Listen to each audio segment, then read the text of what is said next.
Okay guys, now we're going to be doing adding and subtracting in columns. Now say we want to subtract two numbers, 453 and 41. So we want to take 41 away from 453. We've got our ones, we've got our tens, we've got our hundreds. So we got 453 minus 41, right? So the only difference here is we've got a minus. So let's do this. 3 minus 1 is 2. 5 minus 4 is 1. 4 minus 0 is 4. So we have 412, right? What you can do is try and add this back together. Check that 412 plus 41.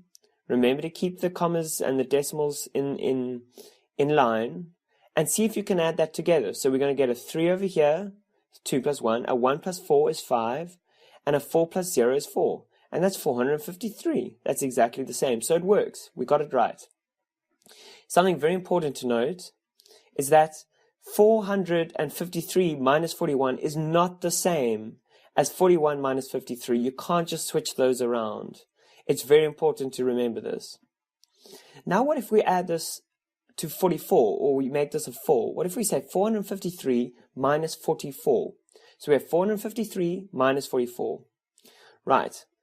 In adding, we added units. So we would add a unit to the 10. But in subtracting, we've got to borrow units. We can't say 3 minus 4. 3 minus 4 equals negative 1. It doesn't work. So we have to borrow a unit from the 10. So what I'm going to do is I'm going to cross that 5 out and make it a 4. So we minus 10 from this 10s column. And then we're going to add the 10 here. And what I do is I draw a little 1, and that is now 13 over here. So 13 minus 4 is equal to 9.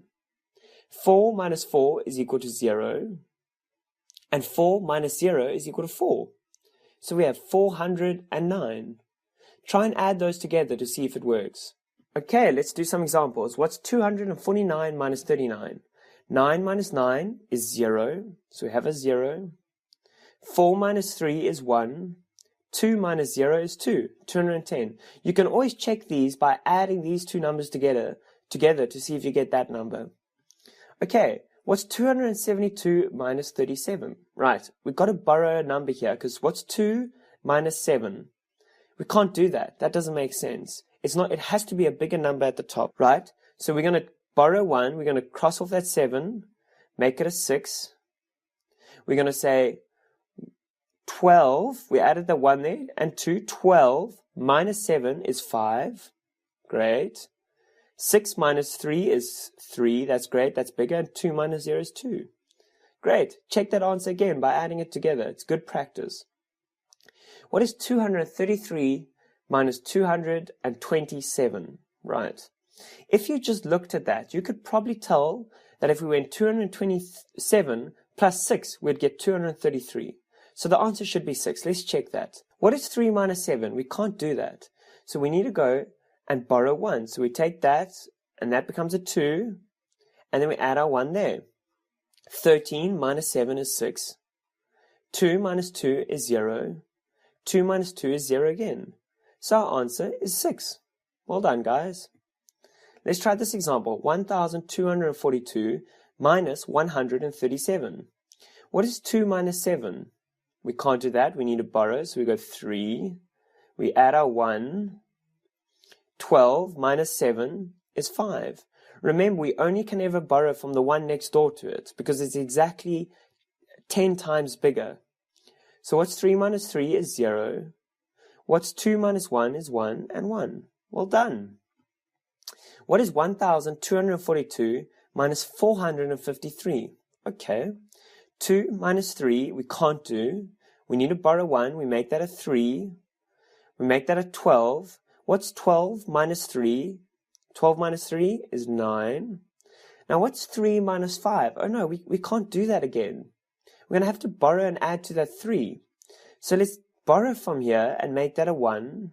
Let's add our 1 to our 3, making it 13. 13 minus 5 is 8. Well done, guys. Now we have 1 minus 4. Again, we can't do that. So we can borrow this 1 here, making this a 0, adding our 1 over there, and now we have 11 minus 4 is 7. And then because there's a 0 here, 0 minus 0 is 0. 789. Well done, guys. Practice examples like this. Let's have a look at this big example. A big number minus a big number, right? So what is 4 minus 7? But this just shows you could make this number as big as you wanted and it could still work. What's 4 minus 7? We can't do that. It's too small. Let's borrow a 4. So we're going to borrow that 4. We're making that a 3. And we're adding a 1 there. So 14 minus 7 is 7. Right? What's 3 minus 4? Oh no, we can't do that. So let's borrow 1 here. So we make that 2 to a 1. And we add this 13. What's 13 minus 4? 9. Okay, 1 minus 9. We can't do that again. We have to borrow again. So there's 3. We add the 1. That's 11. 11 minus 9 is 2.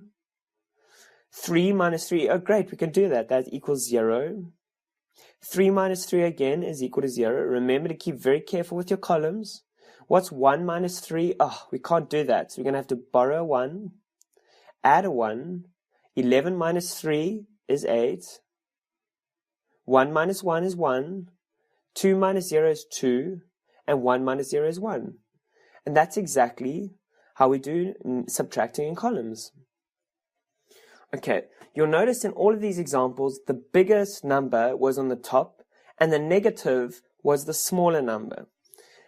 Most of your questions will be like this, and you don't need to stress too much when it's not that. We will deal with it in future years.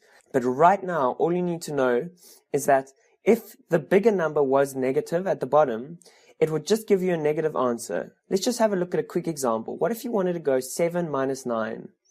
Now, this might seem difficult because 7 is smaller than 9, right?